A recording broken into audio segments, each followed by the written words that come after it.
Hello and welcome to Thursday. First things first, I'm pretty sure I did not give an update yesterday or the day before about Kepler's kidney values because he had his blood drawn and then also we brought in that urine sample. And I don't think I gave the results of that, but the vet called us and let us know. The blood was good.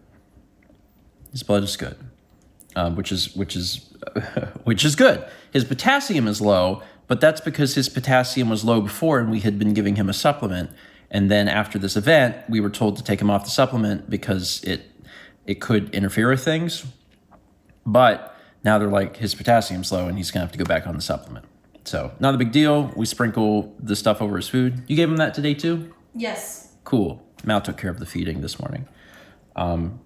So that's good. They said the concentration of his urine was different, and they said it could be like the early onset of kidney disease. They said, but also it could be like him drinking different amounts of water or something. Do you remember what it said? Well, we got the sample and it was a little old, so like crystals can just form. Because it was over 24 hours old? Yeah. It was barely over 24 Yeah. hours old, but yeah, that was it. Okay. Hi, bud. Hi, sweetie. But like otherwise, things are looking good, and there's nothing that really is showing that he can't handle the medication or even an increase of medication if he really needed it. Although right now, everything is still the same, so we're feeling pretty good about things. And he's still being pretty normal. So that's good.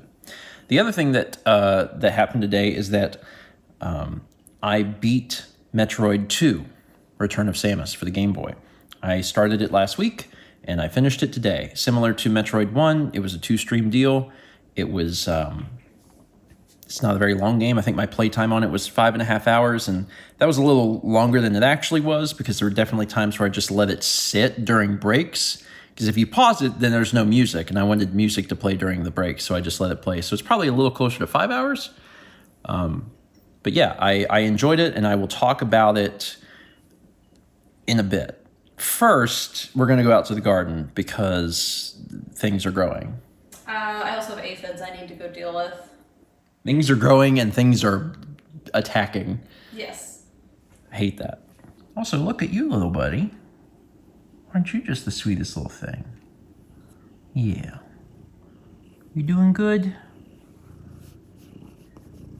You're doing good. So how's the garden look? Pretty good. This parsley came up. See the mushroom? A little mushroom. So this parsley came up, and I've just been plucking a few to thin out the amount. Look at, here's another patch I had planted. Yeah. Okay. I planted the purple tomato. Everything is kind of, like, you see how white this looks? And like how yellow this leaf looks? Yeah. I'm worried. I think it got too much rain. Oh, you think they may have drowned? A little bit. I don't know. We'll see how everything does. Like, all the melons look that way, and I'm a little concerned. And there's aphids on the peas.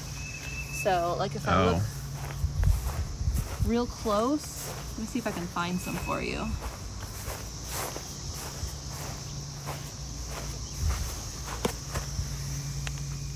They're tiny. Here's one. Right? Yeah, there. Oh, that's not one. Oh, that's not an aphid. No. But there's some over here. Oh, what is this little guy? I don't know. You're just hanging out, Yeah. loving life. There's aphids over here. You see these guys? Yeah, those are aphids. So those in there are aphids? Uh-huh. Okay. All right. I'm also looking for actual peas and not just the leaves. I don't see any yet. Yeah, I hope this stuff is okay. The melons Yeah, and the purple tomato? Yeah. they are a slightly different color. Yeah, they were brighter green. Yeah. It's fine. I mean, if something happens, then it happens. and Yeah. There's only so much you can do. Otherwise, Ooh, the corn. Yeah, there's a lot of corn, man. That's so much corn. One other thing that I thought that I would take care of quick today, since I know I'm going to be playing Super Metroid next week, is I've been doing layouts for the different game consoles that I've been playing. So let me just quickly show. The games aren't going to fit perfectly because I'm currently running Super Mario World, but there was the NES, and then there was Game Boy, and then I haven't like used this anywhere, but I made one for Game Boy Color also, and all of this text is editable, so like I can just change the game name and the year like right inside OBS, which is really cool. And then on the Game Boy Color one, there's actually all of the original colors are in here. So this is great, but there's also berry and dandelion and teal and kiwi, if I want to change any of those. But the one that I just made for Super Metroid is this one. And I feel like this one came out really, really well. I'm a big fan of how it came out. And again, like it's all, like I can change the text. So if I go to game title, I can change Super Metroid to like Super Meaty Man. And it just updates, which is really, really neat. So yeah, this has been fun to work on. Like I enjoy streaming. I've been really enjoying playing through the Metroid games, but I also like to have some sort of outlet for design stuff, and this has been a fun outlet. I've been trying to keep the layouts extremely simple. That's been kind of like the guiding principle for me, is that I want it to evoke the feelings of the console, but I also want it to be very, very simple and not have a whole lot of other things going on. So yeah, this is fun. And more importantly, I'm now all set up for Super Metroid next week. Cool. I'll talk about Metroid 2 soon. We're going to have dinner, and I think we're going to start Fallout. Yeah. We're going to start watching Fallout. So we watched the first episode of the Fallout TV show on Amazon, and I'm impressed by how faithful it is to the source material. I don't think I've ever seen anything that stayed that faithful to the source material. Yeah. Because there's like, video game movies or shows or whatever, and sometimes it's like if you squint real hard, you can like it's like, oh yeah, okay, yeah, I kind of get it. And this was not that at all. The sets, the costumes, Props, the things props, in the background. Everything is like directly from the game. I had read a little bit about the show and about the fact that the director is a huge fan of the series and wanted to make sure that it was very much, accurate. It put you to sleep. Well, it's been a long day, and it was a long episode. It is long. The episode lengths vary wildly, but the first one, it said it was 75 minutes, but the end credits were like 10 minutes, so it's not quite that long. But yeah, they're like an hour. It's good. I'll have more thoughts about it when we finish it. It's only 8 episodes, so it's not super, super long, but it was fun to watch. You're feeling 5 times. I'm sorry. It's okay. I just feel bad. You didn't yawn at all while we were watching it. And now that it's over, like, it's hit you and you're like, I'm so tired. Yeah. Okay, well, we can go to bed. Right after I tell you about Metroid 2. So I'm going to talk about Metroid 2 very briefly because I don't have a whole lot to say. The main sentiments I want to say are similar to Metroid 1, which came out in 86 and I felt was very ahead of its time. Metroid 2, very ahead of its time. Came out in 91, 2 years, if even, after the Game Boy came out. And honestly, it's a full-fledged Metroid game, which I think is just extremely impressive. There are certainly some technical limitations, the biggest of which is probably screen resolution.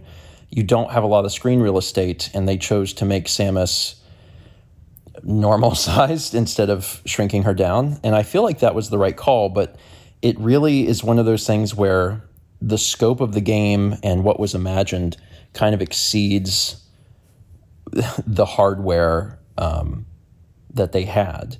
And I guess to some degree this I haven't played it, but I'm assuming this is maybe reimagined in Samus Returns, the 3DS remake of the game. But the game is very fun. It is exceptional for being still somewhat early Game Boy game. It's still fun today. It certainly has some moments of jank, but not that many, and there are like noticeable improvements over the original Metroid. And it's also a very important piece of the Metroid story because, Metroid 2 leads into Super Metroid like pretty immediately, like they're back to back. So it's an important part. Like I said, it only took me about 5 hours of playtime to beat. And again, on NSO, you got save states, you can rewind. Like, I think it's a wonderful game to play. That being said, similar to Metroid 1, there is no in-game map, and it really needs it. It really needs it. And even though I don't think that there was technically any more backtracking than there was in the first game, it felt like there was. For sure. There's also some things that I just don't know how you would figure out without a guide, honestly. So I would definitely recommend taking a map with you if you play it. But I really liked it. It was a lot of fun. And that does mean that next week, I'm diving into Super Metroid. And this is for some folks, this is the pinnacle of the series. I know a lot of people do love Fusion, and a lot of people now love Dread. But Super Metroid obviously was the king of the series for a very long time, and for many people still is. So I'm looking forward to experiencing that for the first time. I've never played more than probably 10 or 15 minutes of Super Metroid, so it'll be fun to really dive in and find out why people love it so much. That's it for today. Thank you so much for watching. Let's meet back tomorrow, shall we?